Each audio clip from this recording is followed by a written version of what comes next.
So I think there are a number of different links between allocation and financing, and they go in both directions. And typically in policy discussions, it's been my experience that those two issues tend to be discussed separately. So it's very interesting to think about what are the interlinkages. Thinking about allocation, there's a lot of value in terms of having a clearly defined and well-designed allocation regime. Why? Because that provides clarity in terms of the risk of shortage of various users. It provides clarity in terms of a cap in overall consumptive use, and where you have some flexibility in arrangements, whether that's through trading and markets.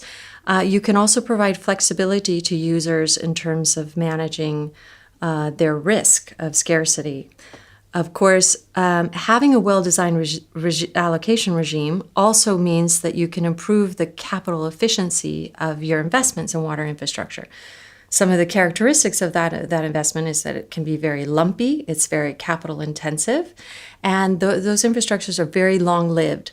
So if you don't understand really which users are going to have access to water and whether or not there will be sufficient water to operate that infrastructure at its potential, you have actually really a big risk around the financial performance of that infrastructure. So that's how a well-designed regime can support the financing for the infrastructure.